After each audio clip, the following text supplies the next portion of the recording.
ഇന്നലെ കണ്ണൂർ കായലോട് റസീന വിഷയത്തിൽ ഞാനൊരു വീഡിയോ ചെയ്തിട്ടുണ്ടായിരുന്നു. കുറേ പേരൊക്കെ എനിക്ക് ഇൻസ്റ്റാഗ്രാമിൽ മെസ്സേജ് അയച്ചിട്ട് ബ്രോ നാട്ടിൽ നടന്നൊരു സംഗതിയാണ്, കുറച്ചധികം ഡീറ്റെയിൽസ് ഞങ്ങൾ തരാമെന്ന് പറഞ്ഞിട്ട് എന്നോട് പേഴ്സണലി പറഞ്ഞ കുറച്ച് കാര്യങ്ങൾ ഈ വീഡിയോയിൽ ഞാൻ വെക്കുന്നുണ്ട്. അതല്ലാതെ ഇന്ന് രാവിലെ ഞാൻ നോക്കുന്ന സമയത്ത് നമ്മുടെ മീഡിയ വൺ ചാനലിനകത്ത് ഒരു റിപ്പോർട്ട് കണ്ടു. ഓക്കെ, മീഡിയ വൺ ചാനലിൻ്റെ അകത്ത് തന്നെ ഈ മരിച്ച ലേഡിയുടെ ഉമ്മ വന്നിട്ട് ഒരു ബൈറ്റും കൊടുത്തിട്ടുണ്ട്. മീഡിയ വൺ റിപ്പോർട്ട് ചെയ്തിട്ടുള്ളത് കണ്ണൂർ കായലോടെ യുവതിയുടെ ആത്മഹത്യ കാരണം ആൺ സുഹൃത്തെന്ന് റസീനയുടെ കുടുംബം, പണവും സ്വർണവും തട്ടിയെടുത്തു, സദാചാര പോലീസിങ് നടന്നിട്ടില്ലെന്നും മാതാവ്. ആക്ച്വലി ഈ റസീന എന്ന് പറഞ്ഞ ഈ ലേഡിയുടെ ഉപ്പയാണ് കേസ് കൊടുത്തതെന്നാണ് എൻ്റെ ഒരു അറിവ്. ഓക്കെ, ഇപ്പം ആ കുട്ടിയുടെ ഉമ്മ തന്നെ വന്നിട്ട് ഇങ്ങനെ ഒരു സദാചാര പോലീസിങ് നടന്നിട്ടില്ല എന്ന് പറയുമ്പോൾ അതിലെന്തോ ഒരു പ്രശ്നമുണ്ടല്ലോ അല്ലേ. ആൻഡ് ഇന്ന് ഏഷ്യാനെറ്റും റിപ്പോർട്ട് ചെയ്തിട്ടുണ്ട്, കായലോട് റസീനയുടെ മരണം പ്രതികൾ കുറ്റക്കാരല്ലെന്ന് യുവതിയുടെ കുടുംബം, മൂവരും ബന്ധുക്കളെന്ന് ഉമ്മ ഫാത്തിമ. ആക്ച്വലി എനിക്ക് പേഴ്സണലി ഇന്നലെ 1-2 പേര് കണക്ട് ചെയ്ത സമയത്ത് അവരും പറഞ്ഞിട്ടുണ്ടായിരുന്നു, ഈ അറസ്റ്റിലായ 3 വ്യക്തികളിൽ ഒരാൾ ഈ ലേഡിയുടെ കസിനാണെന്നും ബാക്കിയുള്ളവർ ഇവരെ അറിയാവുന്ന വ്യക്തികളാണ് എന്നും, എല്ലാം കുടുംബമായിട്ട് ബന്ധമുള്ളതും ഫ്രണ്ട്സും ഒക്കെ ആയിട്ടുള്ള വ്യക്തികളാണ്. അങ്ങനെ ഒരു വേർഷൻ പറഞ്ഞിട്ടുണ്ടായിരുന്നു. അതിൻ്റെ ഡീറ്റെയിൽഡ് കാര്യത്തിലേക്ക് നമുക്ക് പോകാം. ആൻഡ് എഗെയിൻ കമൻറ്റ് ബോക്സിൽ ഈ മരിച്ചുപോയ ലേഡിയെ വളരെ മോശമായുള്ള രീതിയിൽ പറഞ്ഞ് ഒരുപാട് കമൻറ്റുകൾ ഒരു സൈഡിലൂടെ ഇങ്ങനെ പോകുന്നുണ്ട്. ഇനി കൂട്ടക്കാരോ ബന്ധുക്കളോ കുടുംബക്കാരോ ആരോ ആയിക്കോട്ടെ, അവരെ പോയി ചോദ്യം ചെയ്ത് അവരുടെ മരണം വരെ എത്തിക്കുന്ന രീതിയിൽ അവരെ ടോർച്ചർ ചെയ്യാൻ മാത്രം എന്താണ് ഇവന്മാർക്ക് ആ ഒരു ലേഡിയിലുള്ള ഒരു ഗ്രിപ്പ് എന്ന് എനിക്ക് മനസ്സിലാവുന്നില്ല. 40 വയസ്സുള്ളൊരു ലേഡിയല്ലേ.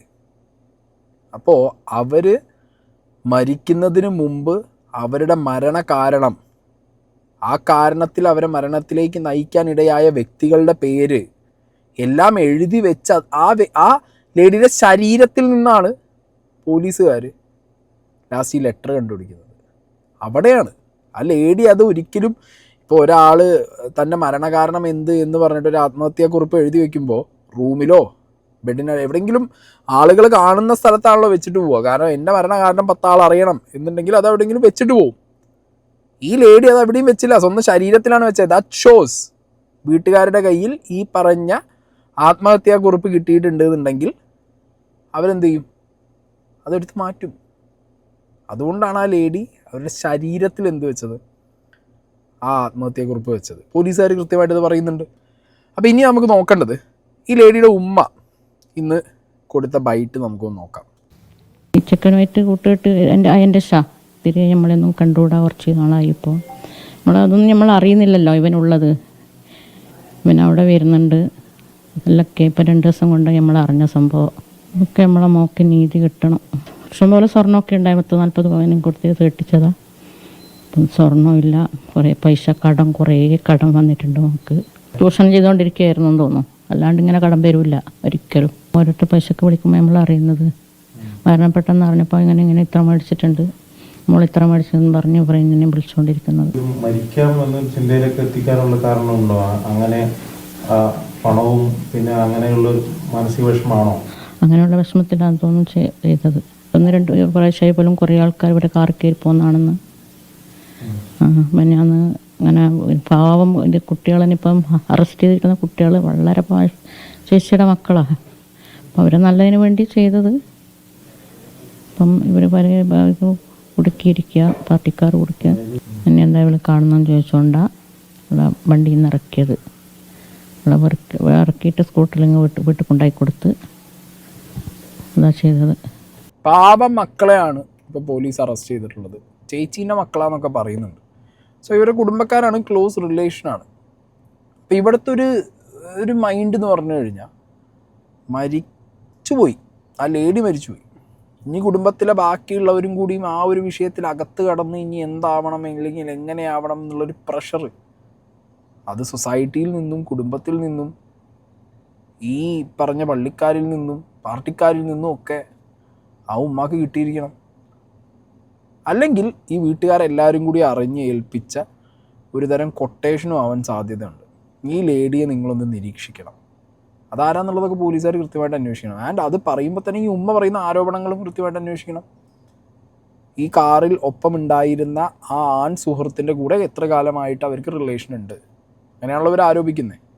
ആ റിലേഷൻ എങ്ങനത്തെ റിലേഷനായിരുന്നു, എന്ത് റിലേഷനായിരുന്നു, ആ റിലേഷൻ കാരണമാണോ ഇത് മരണകാരണം വന്നത്, ഈ സ്വർണവും കാര്യങ്ങളൊക്കെ ഇതേപോലെ ആ ലേഡിക്ക് നഷ്ടപ്പെട്ടിട്ടുണ്ടോ എന്നുള്ള കാര്യങ്ങൾ കൂടി എന്ത് ചെയ്യണം, അന്വേഷിക്കണം. അത് അന്വേഷിക്കാതെ ഇരുന്നിട്ട് കാര്യമില്ലല്ലോ. കാരണം പോലീസുകാരാകുമ്പോൾ ആദ്യം എന്ത് ചെയ്യണം, ഈ ലേഡിയുടെ കയ്യിൽ നിന്ന് റിട്രീവ് ചെയ്തെടുത്ത ആ ഒരു ലെറ്റർ, അവരുടെ ദേഹത്തിൽ നിന്ന് കിട്ടിയ റിക്കവർ ചെയ്തെടുത്ത ആ ഒരു ലെറ്റർ, ആ ലെറ്ററിൻ്റെ മുകളിലാണ് പ്രാഥമികമായിട്ടുള്ള അന്വേഷണം പോകുന്നത്. മരണമൊഴി എന്നുള്ള രീതിയിൽ ആ ലേഡി എഴുതി വെച്ച ആ ഒരു ലെറ്ററിനാവും മെയിൻ ഇമ്പോർട്ടൻസ് പോകുന്നത്. പിന്നെ ആ ലെറ്ററിനകത്ത് തന്നെ ഈ മരിച്ച ലേഡി ഒരു സുഹൃത്തിൻ്റെ പേര് എഴുതി വെച്ചിട്ടുണ്ട്. ആ സുഹൃത്തിനോട് കാര്യങ്ങൾ ചോദിക്കാനാണ് അതിൽ എഴുതി വെച്ചിട്ടുള്ളത്. സോ മേ ബി ആ സുഹൃത്തിന് കൂടുതൽ കാര്യങ്ങൾ അറിയുമായിരിക്കും. അപ്പം എന്താണെങ്കിലും ഇതാണ് ഉമ്മയുടെ വേർഷൻ. ഞാൻ പറഞ്ഞല്ലോ, ഉമ്മയാണ്. ഉമ്മാക്ക് ഈ പറഞ്ഞ പോലെ ഒരു എന്താ പറയുക, ദുരഭിമാനം എന്ന് പറഞ്ഞൊരു സംഗതി ആർക്കാണെങ്കിലും ലൈക്ക് എന്താ പറയുക, ഈ ആ ഒരു ഏജിൽ ഓർത്തഡോക്സ് ഫാമിലിയിൽ പെട്ട ഒരാൾക്ക് കയറി വരാവുന്ന ഒരു സംഗതിയാണ്. മനസ്സിലായോ? അപ്പോൾ ആ ഒരു ഇതിൻ്റെ മുകളിൽ എൻ്റെ മകളെ അവൻ ചൂഷണം ചെയ്തു, അവൻ എൻ്റെ മകളുടെ സ്വർണം കൊണ്ടുപോയി, അങ്ങനത്തെയൊക്കെ രീതിയിലുള്ളൊരു വേർഷൻസ് പറഞ്ഞു കഴിഞ്ഞാൽ ആ വ്യക്തിയിലേക്ക് ഇത് കോൺസെൻട്രേറ്റ് ചെയ്ത് സ്വന്തം കുടുംബത്തിലുള്ള ബാക്കിയുള്ളവരൊക്കെ രക്ഷപ്പെടുന്നുള്ള രീതിയിലോ അങ്ങനെയൊക്കെ ആയിരിക്കും ഇവിടെ. മനസ്സിലായോ? അങ്ങനെ ആകെ അവനെ വഴി വരുന്നുള്ളൂ. എനിക്കങ്ങനെയാണ് എനിക്ക് ഈ ഒരു മൊത്തം ഇൻസിഡൻറ്റ് നാട്ടുകാർ നറേറ്റ് ചെയ്തതിൽ നിന്നും ന്യൂസിൽ കേട്ടതിൽ നിന്നും ഒക്കെ മനസ്സിലാവുന്നത്. ഫൈൻ. പിന്നെ ഇതിൻ്റെ കൂടുതൽ ഡീറ്റെയിൽസ് നമുക്ക് നോക്കണം. അപ്പോൾ അതിന് വേണ്ടിയിട്ട് ഞാൻ പറഞ്ഞല്ലോ, എനിക്ക് കുറച്ച് പേര് പേഴ്സണലി അയച്ച വോയിസിൽ നിന്ന് ഞാനിവിടെ 2 വോയിസ് ഞാൻ പ്ലേ ചെയ്യാം. രണ്ടും ഒരു വ്യക്തിയുടെ തന്നെയാണ്. അവിടെ നടന്ന സംഭവങ്ങൾ ആ വ്യക്തി നറേറ്റ് ചെയ്യണം. ഓക്കെ. ഇവളിപ്പം അവിടെ വന്നിട്ട് എൻ്റെ അഭിപ്രായത്തിൽ 3-4 വർഷമായി. ഇവൾക്ക് ഈ മരിച്ച ആൾക്ക് ഇവനുമായിട്ട് 3 വർഷത്തെ ബന്ധമുണ്ട്. 3 വർഷത്തിൻ്റെ അടുത്ത് ബന്ധമുണ്ടെന്നാണ് എനിക്ക് അന്വേഷിച്ചാൽ അറിയാൻ പറ്റിയത്. പിന്നെയാണെങ്കിൽ ഇതൊരു പ്രാവശ്യം വീട്ടിലൊക്കെ സീനായിട്ട് അവളെ ഹസ്ബൻഡ് ഒരു വാണിംഗ് ഒക്കെ കൊടുത്തിട്ട് വെച്ചതായിരുന്നു. അപ്പോൾ ഒരു വാണിങ്ങിൽ നമ്മളിപ്പോൾ എന്തായാലും ഓക്കെ, അവൾ റെഡിയായി എന്നുള്ളൊരു മെൻറ്റാലിറ്റിയിൽ നിൽക്കുമല്ലോ. നമ്മളെല്ലാവരും ഒരു വിശ്വാസത്തിൻ്റെ പുറത്താണല്ലോ ജീവിക്കുന്നത്. ഞാനും കല്യാണം കഴിച്ചതാണ്, ഞാൻ അവളെ വിശ്വസിച്ചിട്ടാണ് ഞാനിവിടെ വന്ന് നിൽക്കുന്നത്. അങ്ങനെ മുന്നോട്ട് പോകുമ്പോഴാണ് ഇവർക്ക് ഈ പിള്ളേർക്ക്, അതായത് ഓളെ കസിൻ അടക്കമുണ്ട് ഇതിൽ, ഒരു ഇപ്പോൾ ഉണ്ട് എന്നുള്ളൊരു അറിവ് കിട്ടുന്നത്. മേ ബി കണ്ടതാണ്, ആരോ കണ്ടിട്ട് ഇവനോട് പറഞ്ഞതാണ്. അങ്ങനെയാണ് ഇവർ വാച്ച് ചെയ്തിട്ട് ഇവരെ പിടിക്കുന്നതെന്ന് പറഞ്ഞു കഴിഞ്ഞാൽ ഒരു പബ്ലിക്കുള്ള സ്ഥലത്ത് നിന്ന് കാറിൽ പുറത്ത് നിന്നിട്ട് വർത്തമാനം പറയുന്നത് ഒന്നുമല്ല. ഈ അച്ചങ്കര പള്ളി എന്ന് പറയുന്നത് കണ്ണൂർ കൂത്തുപറമ്പ് റോഡ് സൈഡിലുള്ള ഒരു പള്ളിയാണ്. അത് കുറച്ച് ആളൊഴിഞ്ഞ സ്ഥലമാണ്. അതിൻ്റെ സൈഡിൽ നിന്നാണ് ഇവരെ പിടിക്കുന്നത്. അതിൻ്റെ കാറിൻ്റെ ഉള്ളിലിരുന്നിട്ടാണ് ഇവരെ പൊക്കുന്നത്. അല്ലാണ്ട് കാറിൻ്റെ പുറത്തിരുന്ന് 2 ഫ്രണ്ട്സുകൾ സംസാരിക്കുന്നൊന്നല്ല. ബ്രോ പറഞ്ഞു, ശരിയാണ്, ഇപ്പോഴത്തെ കാലത്ത് അതൊന്നും ലീഗലെന്ന് പറയുന്നുണ്ട് ആൾക്കാർ. എനിക്കൊന്നും അത് ഉൾക്കൊള്ളാൻ പറ്റാത്ത ഒരാളാണ്. കാരണം എൻ്റെ വൈഫ് എന്നോട് പറയാതെ, അല്ലെങ്കിൽ എൻ്റെ സമ്മതം ഇല്ലാതെ, അല്ലെങ്കിൽ ഒരിക്കലും ഒരു ഫ്രണ്ട്സ് എന്ന് പറയാൻ പറ്റില്ല അവർ. കാരണം അങ്ങനത്തെ ഒരു ബന്ധമാണത്. ഓൾറെഡി ഇത് മുന്നേ പിടിച്ചതാണ്, അവളെ വീട്ടിലെല്ലാം പിടിച്ച സീനാണിത്. അങ്ങനത്തെ ഒരാളെപ്പുറം നിൽക്കുമ്പോൾ ആർക്കായാലും അത് ഇളകും. ആ ഒരു സംഭവമാണ് ഉണ്ടായതെന്ന്. അവളെ കസിന് കൂടെ ഉള്ളതുകൊണ്ടാണ് ഇവർ പോയി ചോദിക്കുന്നത്. നാട്ടുകാർ എന്നുള്ള ഇതുപോലും എടുത്തിട്ടില്ല അവർ കസിന് കൂടെ ഉണ്ട്, അവൻ്റെ ഫ്രണ്ട്സാണിത്, നമ്മളൊക്കെ അവൻ്റെ ഫ്രണ്ട്സാണ്. അങ്ങനെയാണ് നമ്മൾ പോയി സംസാരിക്കുന്നത്. നമ്മളെന്നല്ല, എൻ്റെ ഫ്രണ്ട്സ് പോയി സംസാരിക്കുന്നത്. അങ്ങനെ അവിടുന്ന് അപ്പോൾ എന്ത് ചെയ്ത് അവളെ കസിൻ്റെ കൂടെ വീട്ടിലേക്ക് വിട്ട് ഇവനെ മാത്രം കുറേ ചോദ്യങ്ങൾ ചെയ്ത് ഇവനിക്കൊരു വാണിംഗ് കൊടുക്കാന്നുള്ള രീതിയിൽ. അതായത് ഓക്കൊരു വാണിംഗ് കൊടുത്തിട്ട് റെഡി ആയില്ല, ഇനി ഇവനിക്കൊരു വാണിംഗ് കൊടുത്തു കഴിഞ്ഞാൽ റെഡി ആവുന്നുള്ളതിൽ ഒരാൾ വരാൻ കാത്തുന്നതാണ് സംഭവം. അതായത് നമ്മളെ നാട്ടിലെ മെയിൻ ഒരാൾ വരാൻ വേണ്ടി കാത്തുന്നതാണ്. കുറച്ച് ലേറ്റായി പോയി. അതാണ് ഇവർ ഇപ്പോൾ ഈ വാർത്തകളെല്ലാം പറയുന്നത് 5 മണിക്കൂർ എന്നൊക്കെ. അത് വേറെ ഒന്നും ചെയ്തിട്ടില്ല. പിന്നെ പാർട്ടി ഓഫീസ് എന്ന് പറഞ്ഞു കഴിഞ്ഞാൽ നാട്ടുകാർ അറിയണ്ടെന്ന് വെച്ചിട്ടാണ് പാർട്ടി ഓഫീസിൽ കൊണ്ടുപോയത്. കാരണം പാർട്ടി ഓഫീസിൽ അങ്ങനെ പുറത്തുള്ള ആളുകളൊന്നും വരില്ലല്ലോ.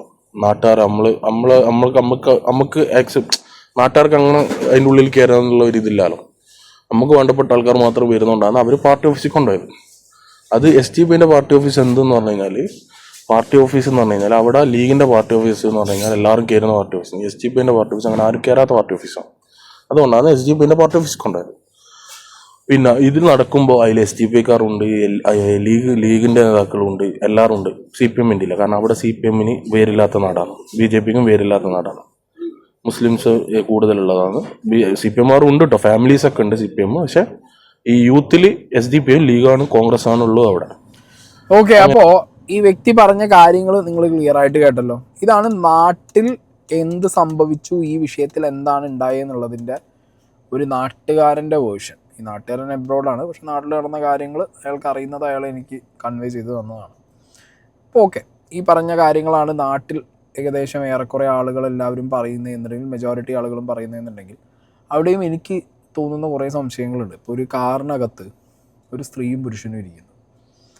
ആ സ്ത്രീയും പുരുഷനും ഇരുന്നിട്ട് അത് ഏത് സാഹചര്യം എന്നുള്ളത് ഇവിടെ ആരും പറയുന്നില്ല.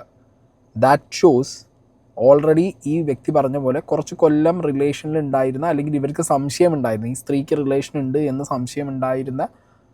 സംശയിക്കുന്ന ഒരു വ്യക്തിയുടെ കൂടെ കാറിൽ കണ്ടതുകൊണ്ട് ചോദ്യം ചെയ്യാൻ കുടുംബക്കാരടക്കമുള്ള, നാട്ടുകാരടക്കമുള്ള ആളുകൾ 3 ബൈക്കിൽ വന്ന് ചോദ്യം ചെയ്യൽ തുടങ്ങുന്നു. ആ ഒരു ചോദ്യം ചെയ്യലിൻ്റെ ഇൻറ്റൻസിറ്റി എങ്ങനെയായിരിക്കും എന്നുള്ളത് ഒരു കോമൺ സെൻസ് ഉള്ള ഒരാൾക്ക് നമുക്ക് ഇരുന്ന് ആലോചിച്ചാൽ മനസ്സിലാവില്ലേ? വെറുതെ കൊണ്ട് ഉപദേശം കൊടുത്തിട്ട് വിടുക ആരെങ്കിലും? അങ്ങനെ ചെയ്യുമോ? പിന്നെ ഇതേപോലെ ഇതിന് മുന്നേ പിടിച്ചു, ഇതേപോലെ ഇതിന് മുന്നേ പ്രശ്നങ്ങളുണ്ട്, ഈ മരിച്ച ലേഡിക്ക് ഇതേപോലെ റിലേഷൻ ഉണ്ട് എന്നൊക്കെ വീട്ടിൽ അറിഞ്ഞിട്ടുണ്ട്, അതൊക്കെ പ്രശ്നങ്ങളായിട്ടുണ്ട് എന്നുണ്ടെങ്കിൽ 1 വാണിങ് 2 വാണിങ് എന്നൊക്കെ പറഞ്ഞിട്ട് ആരെങ്കിലും മുന്നോട്ട് പോകും? ഇപ്പോഴത്തേക്ക് അവസ്ഥയിൽ ഇങ്ങനത്തെ വിഷയങ്ങളുണ്ട് എന്നുണ്ടെങ്കിൽ ആണിന് ആണിൻ്റെ വഴി, പെണ്ണിന് പെണ്ണിൻ്റെ വഴി എന്ന് പറഞ്ഞിട്ട് മാറിപ്പോവില്ലേ?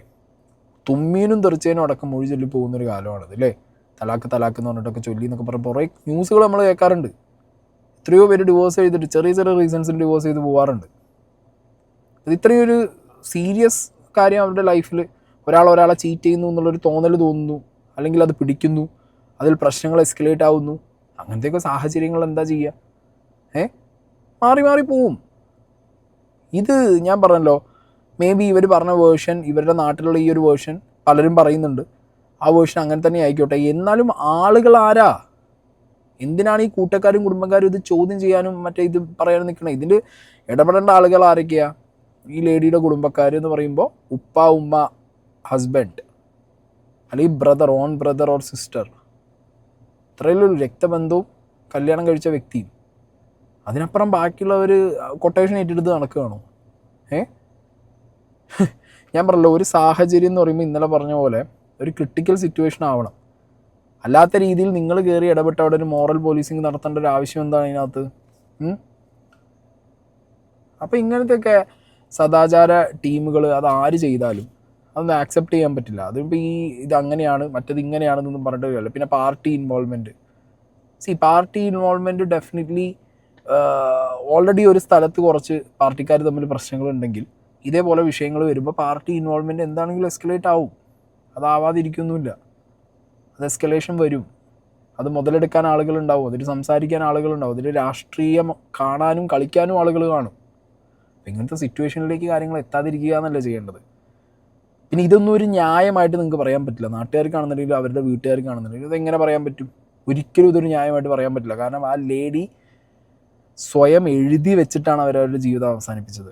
ആ എഴുതി വെച്ചതിൽ കൃത്യമായിട്ട് കാര്യകാരണ സഹിതം വ്യക്തികളുടെ പേരടക്കം എഴുതിയാണ് അവർ വെച്ചിട്ടുള്ളത്. അതന്നെ ഒരു വലിയ പ്രൂഫല്ലേ? അതും ഞാൻ നേരത്തെ പറഞ്ഞ പോലെ അത് അവരുടെ ദേഹത്താണ് ഇരിക്കണമെന്നുണ്ടെങ്കിൽ ദാറ്റ്സ് എ ഡിഫറെൻറ്റ് തിങ്. ഇനി പോലീസുകാർ പറയുന്നത് കേട്ടോ, ഇവിടെ പോലീസ് ഓഫീസർ, ഇതിൻ്റെ Kannur city police commissioner explain ചെയ്യുന്നുണ്ട് ഈ വിഷയം. ഓക്കെ, രാവിലെ മുതൽ ഈ പത്രമാധ്യമങ്ങളിൽ ഇതേപോലെ ഉമ്മ മാറ്റി ഇങ്ങനെ പറഞ്ഞു, ഇതാകെ പ്രശ്നമാണ്, ഇങ്ങനെയല്ല സംഭവിച്ചത് എന്നൊക്കെ പറയുമ്പോൾ പോലീസിൻ്റെ ഒരു നറേഷനും പോലീസിൻ്റെ ഒരു വേർഷനും കാണുമല്ലോ. പോലീസിൻ്റെ വേർഷൻ ഇനി നിങ്ങൾ കേൾക്കണേ.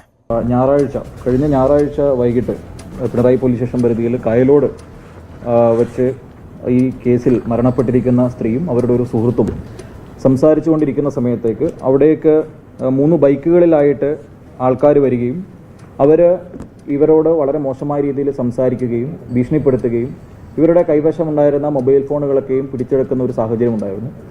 അതിനുശേഷം അവരെ തൊട്ടടുത്ത ദിവസം, എന്നാൽ തിങ്കളാഴ്ച രാത്രിയിലോ അല്ലെങ്കിൽ ചൊവ്വാഴ്ച പുലർച്ചെയോ ഇടയിലുള്ള ഒരു സമയത്താണ് ഈ കേസിൽ പറഞ്ഞിരിക്കുന്ന സ്ത്രീ മരണപ്പെട്ടിരിക്കുന്നത്. ഈ മരണത്തിൽ ഏറ്റവും പ്രധാനമായിട്ടുള്ള ഒരു കാര്യം, അവരുടെ ശരീരത്തിൽ നിന്ന് തന്നെ ഇതിൻ്റെ സൂയിസൈഡൽ നോട്ട് പോലീസിന് കണ്ടെടുക്കാൻ പറ്റിയിട്ടുണ്ട്. ഈ സൂയിസൈഡൽ നോട്ടിൽ വളരെ കൃത്യമായിട്ട് ഈ സംഭവത്തിന് ആസ്പദമായിട്ടുള്ള സാഹചര്യങ്ങളെ പറ്റിയിട്ട് വളരെ വിശദമായിട്ട് തന്നെ ഈ കേസിൽ മരണപ്പെട്ടിരിക്കുന്ന സ്ത്രീ പറഞ്ഞിട്ടുണ്ട്. അതിൽ പറഞ്ഞിരിക്കുന്ന ഒരു പ്രധാനപ്പെട്ട കാര്യം, അവരും ഒരാളുമായിട്ടുണ്ടായിരുന്ന ഒരു സൗഹൃദവുമായി ബന്ധപ്പെട്ടിട്ടുണ്ടായിരുന്ന സംസാരത്തിൻ്റെ ഇടയിൽ കുറേ പേര് വരികയും അവരെ ഭീഷണിപ്പെടുത്തുകയും അവരെ മോശമായ രീതിയിൽ ചിത്രീകരിക്കുന്നു എന്ന രീതിയിലേക്കുള്ള ഒരു ഭീഷണിപ്പെടുത്തലും, അവരുടെ കൈവശമുണ്ടായിരുന്ന ഈ സുഹൃത്തിൻ്റെ കൈവശമുണ്ടായിരുന്ന ഫോണൊക്കെ തട്ടിപ്പറിക്കുകയും ചെയ്ത ഒരു സാഹചര്യം ഉണ്ടായിരുന്നു. അവർ ഇത് ഞങ്ങളെ ജീവിക്കാൻ അനുവദിക്കുന്ന ഒരു സാഹചര്യം ഉണ്ടാവില്ല എന്ന് കണ്ടതുകൊണ്ടാണ് ഞാൻ സൂയിസൈഡ് ചെയ്യുന്നത് എന്നുള്ളതാണ് സൂയിസൈഡ് നോട്ടിൽ വളരെ വിശദമായി പരിശോധിക്കുന്ന സമയത്ത് നമ്മൾ മനസ്സിലാക്കുന്നത്. പോലീസുകാർ കൃത്യമായി പറയുന്നു, ലേഡി എഴുതി വെച്ച ആത്മഹത്യാക്കുറിപ്പിൽ അക്കമിട്ട് നിരത്തി കാര്യങ്ങൾ ഡീറ്റെയിൽ ആയിട്ട് പറയുന്നുണ്ട് എന്നുള്ളത്. അതും ദേഹത്ത്. നിങ്ങൾ ആലോചിക്കൂ, ഒരാൾ ഞാൻ നേരത്തെ പറഞ്ഞ പോലെ ദേഹത്ത് ആത്മഹത്യാക്കുറിപ്പ് വെച്ച് പോയി ജീവൻ അവസാനിപ്പിക്കണം എന്നുണ്ടെങ്കിൽ അതിൽ ആ കുറിപ്പ് സ്വന്തം വീട്ടുകാരുടെ കയ്യിലോ അല്ലെങ്കിൽ ഫസ്റ്റ് വരുന്ന നാട്ടുകാരുടെ കയ്യിലോ കിട്ടരുത്. അത് കൃത്യമായി പോലീസിന് തന്നെ കിട്ടണം, എത്തേണ്ടവരെ കയ്യിൽ തന്നെ എത്തണം എന്നുള്ളത് അവർ ഉറപ്പിച്ച് വെച്ചതുകൊണ്ടല്ലേ അങ്ങനെ ദേഹത്ത് വയ്ക്കുന്നത്. ആണോ അല്ലേ? നിങ്ങൾ ആലോചിക്കും. പിന്നെ ഇതേപോലെ ഞാൻ പറഞ്ഞല്ലോ, നേരത്തെ ആ വ്യക്തി എന്നോട് സംസാരിച്ച വ്യക്തി പറഞ്ഞ പോലെ ചിലർക്ക് അത് ആക്സെപ്റ്റ് ആവാൻ പറ്റില്ല. നമ്മുടെ പാർട്ട്ണർ നമ്മളെ ചീറ്റ് ചെയ്യുന്നു എന്നുള്ളത് ആക്സെപ്റ്റ് ചെയ്യാൻ പറ്റാത്ത സമയത്ത് നമുക്ക് വളരെ ദേഷ്യവും വാശിയും വൈരാഗ്യമൊക്കെ വരും, വിഷമമൊക്കെ തോന്നും. അതിൽ നമ്മൾ റിയാക്ട് ചെയ്യും. ദാറ്റ് ഹാപ്പൻസ്, നാച്ചുറലാണ്, മനസ്സിലാക്കാം. പക്ഷെ അവിടെ ഞാൻ നേരത്തെ പറഞ്ഞ പോലെ അത് തീർക്കേണ്ടത് വീട്ടുകാരാണ്. വീട്ടുകാർ ഇൻ ദ സെൻസ് ഉപ്പ, ഉമ്മ, സിബ്ലിങ്സ് ഉണ്ടെങ്കിൽ അവർ, അല്ലെങ്കിൽ ഹസ്ബൻഡ് ഓർ വൈഫ്. അതിനപ്പുറം ബാക്കി കുടുംബക്കാർ ഇടപെടാൻ പോയി കഴിഞ്ഞാൽ ഇതാണ് അവസ്ഥ. അങ്ങനെ ഇടപെടാൻ പോകരുത്. അതിനോട് നിയമമുണ്ട്, കോടതിയുണ്ട്, പോലീസുണ്ട്, എല്ലാം ഉണ്ട്. അതിന് നാട്ടുകാരോ പാർട്ടിക്കാരോ കുടുംബക്കാരോ അവിടെ ഇറങ്ങേണ്ട ആവശ്യം അവിടെ ഇല്ല. ഇറങ്ങി കഴിഞ്ഞ് ഇങ്ങനെയായിരിക്കും. അപ്പം എന്താണെങ്കിലും ഇതിനകത്ത് ഈ ഒപ്പമുണ്ടായിരുന്ന പയ്യൻ എന്ന് പറഞ്ഞ ആ ചെക്കൻ, അവൻ മിസ്സിങ് ആണ്. ഓക്കെ, അവൻ മുങ്ങിയിട്ടുണ്ട്. അവനെ പോലീസുകാർ എനിക്ക് തോന്നുന്നത് എന്താണെങ്കിലും വിളിച്ച് ചോദ്യം ചെയ്യും, അത് ഉറപ്പാണ്. ആൻഡ് ഈ പിടിച്ച വ്യക്തികളുടെ കയ്യിൽ നിന്ന് ഈ ചെങ്ങാതിൻ്റെ മൊബൈൽ ഫോൺ, ലേഡീൻ്റെ മൊബൈൽ ഫോൺ ഉണ്ടോ എന്നറിയില്ല, ഈ ചെങ്ങാതിൻ്റെ മൊബൈൽ ഫോൺ പോലീസുകാർക്ക് കിട്ടിയിട്ടുണ്ട്. അപ്പോൾ അതെന്തിനു ഈ നാട്ടുകാരും ഈ പിടിച്ച കുടുംബക്കാരൊക്കെ എടുത്ത് കയ്യിൽ വെച്ചു? അവിടേക്കാണ് ഒരു സംശയം. അവിടെ ഒരു സദാചാര പോലീസിങ് നടന്നിട്ടില്ല എന്നുണ്ടെങ്കിൽ മൊബൈൽ ഫോണും സാധനങ്ങളൊക്കെ എന്തിനാണ് ഈ പ്രതികളായുള്ള വ്യക്തികൾ കയ്യിൽ വെച്ച് കൊണ്ടുനടന്നത്? അതെന്തിൻ്റെ ആവശ്യത്തിനായിരുന്നു? അങ്ങനൊരു ചോദ്യം വരണമല്ലോ അവിടെ. ഇനി എനിക്ക് മെസ്സേജ് അയച്ച വ്യക്തിയുടെ ഒരു വോയിസ് നോട്ടും കൂടി ഉണ്ട്. മുസ്ലിംസ് കൂടുതലുള്ളതാണ്. CPM ഉണ്ട് കേട്ടോ, ഫാമിലീസൊക്കെ ഉണ്ട് CPM. പക്ഷേ ഈ യൂത്തിൽ SDP ലീഗാണ്, കോൺഗ്രസ് ആണുള്ളത് അവിടെ. അങ്ങനെയാണ് ഇത് നടക്കുന്നത്. അത് കഴിഞ്ഞിട്ട് അവളെ ഫാദറും ബ്രദറും വന്നിട്ട് സംസാരിച്ച് അവനോട് കാര്യങ്ങളൊക്കെ പറഞ്ഞതിന് ശേഷമാണ് ഇവർ വിടുന്നത് അവനെ. അങ്ങനെ അത് വിട്ട് അത് കഴിഞ്ഞ് അവിടെ തീർന്നതാണ് ഈ സംഭവം. മനസ്സിലായില്ലേ? അവിടെ കഴിഞ്ഞത് രണ്ടാൾക്കും വാണിംഗ് കൊടുത്ത് വിട്ട്. പിന്നെ ഇവൾ പേരെഴുതിയിട്ടാണ് ആത്മഹത്യ ചെയ്തിട്ടുള്ളത്.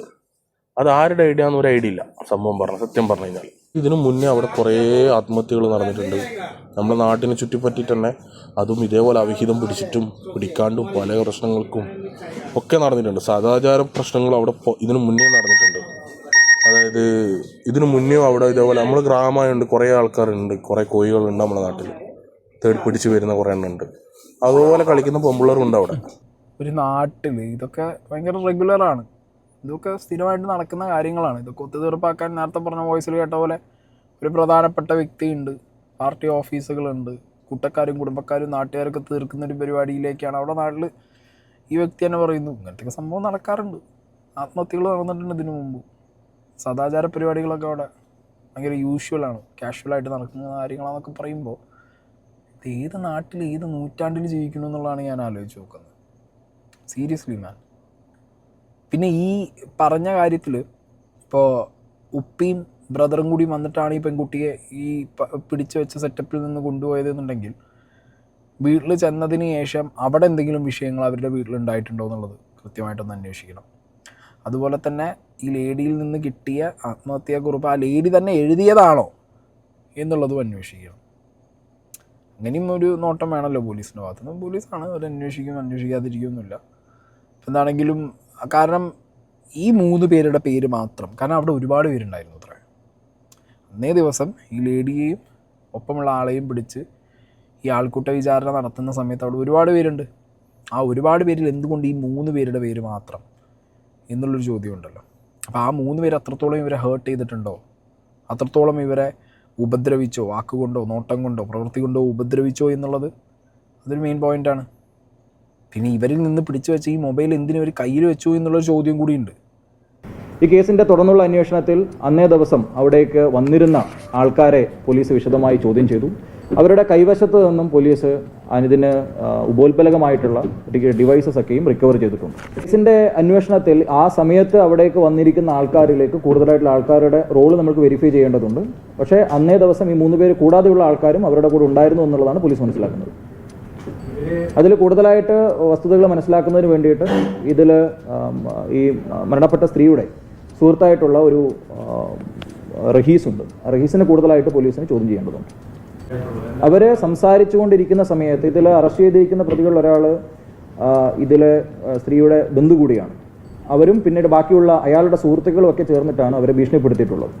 അപ്പോൾ ആ ഒരു ഭീഷണിപ്പെടുത്തൽ അല്ലാത്തൊരു രീതിയിലേക്ക് സംസാരിച്ചിരുന്നെങ്കിൽ ഞങ്ങൾക്ക് മരിക്കേണ്ടി വരില്ല എന്നുള്ളൊരു സാഹചര്യമാണ് സൂയിസൈഡ് നോട്ടിൽ പറഞ്ഞിരിക്കുന്നത്, പ്രതിപാദിച്ചിരിക്കുന്നത്.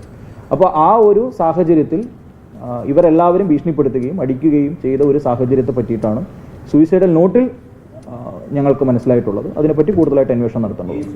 നമ്മുടെ അന്വേഷണത്തിൽ അവരുടെ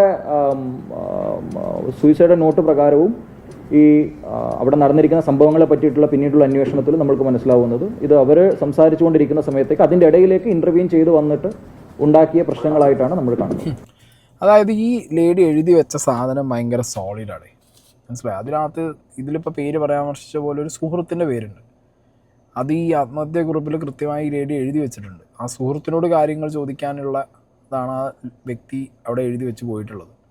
സോ മേ ബി ആ സുഹൃത്തിന് കൂടുതൽ കാര്യങ്ങൾ അറിയുമായിരിക്കും, എന്താണ് എങ്ങനെയാണ് എന്താണ് വിഷയം എന്നുള്ളത്. അതുകൊണ്ടാണ് ആ സുഹൃത്തിൻ്റെ പേര് അവരെന്ത് ചെയ്തത് ആത്മഹത്യാ കുറിപ്പിൽ നോട്ട് ചെയ്ത് വെച്ചത്. പിന്നെ പോലീസ് ആകുമ്പോൾ അവർക്ക് ഓൾറെഡി ഈ ലേഡിയുടെ ദേഹത്ത് നിന്ന് ആത്മഹത്യാക്കുറിപ്പ് കിട്ടുന്നു. അതിൽ വളരെ ഡീറ്റെയിൽ ആയിട്ട് പേരടക്കം സിറ്റുവേഷൻ അടക്കം എല്ലാ കാര്യങ്ങളും എഴുതി വയ്ക്കുന്നു. അതിനുശേഷം ഈ സംഭവം നടന്ന സ്ഥലത്ത് ചെല്ലുന്നു. അന്ന് ആ സംഭവം കണ്ടു നിന്ന ആളുകളുടെ അടക്കം മൊഴിയൊക്കെ എടുത്തതിന് ശേഷമായിരിക്കുമല്ലോ, ദൃക്സാക്ഷി ഉണ്ടാവും എന്താണെങ്കിലും ഇതിന്.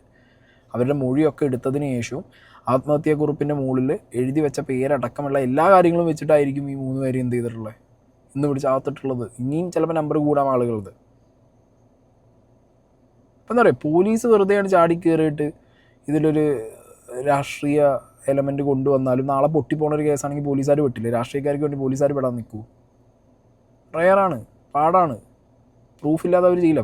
പ്രൂഫ്സ് ഫാബ്രിക്കേറ്റ് ചെയ്താലും കോടതിയിൽ നിൽക്കേണ്ട കാര്യങ്ങൾ, കോടതിയിൽ നിൽക്കുന്നതായിട്ട് സ്റ്റാൻഡ് ചെയ്യുന്നതായിട്ടുള്ള പ്രൂഫ്സ് കയ്യിൽ കാണും പോലീസിന്. അതുകൊണ്ടാണ് പോലീസ് കൃത്യമായിട്ട് അവിടെ കേസ് എടുത്ത് ആക്ട് ചെയ്തത്. പിന്നെ ഞാൻ നേരത്തെ പറഞ്ഞ പോലെ മരിച്ച കുട്ടിയുടെ ഉപ്പ കേസ് കൊടുക്കുന്നു, ഉമ്മ വന്നിട്ട് പറയുന്നു ഇല്ല കുടുംബക്കാരാണ്, ഒരു തെറ്റും ചെയ്തിട്ടില്ല, ആ ചെക്കനാണ് തെറ്റ് ചെയ്തതെന്ന് പറയുന്നു. ചെക്കൻ ഒളിവിലാവുന്നു. അതിനുശേഷം ഉപ്പ കേസ് കൊടുത്തതിൻ്റെ മുകളിൽ ഈ ലേഡി എഴുതി വെച്ചതിന് മുകളിൽ ഈ 3 പേരകത്താവുന്നു. എന്തൊക്കെ ഈ കൊച്ചു കേരളത്തിൽ നടക്കുന്നത്?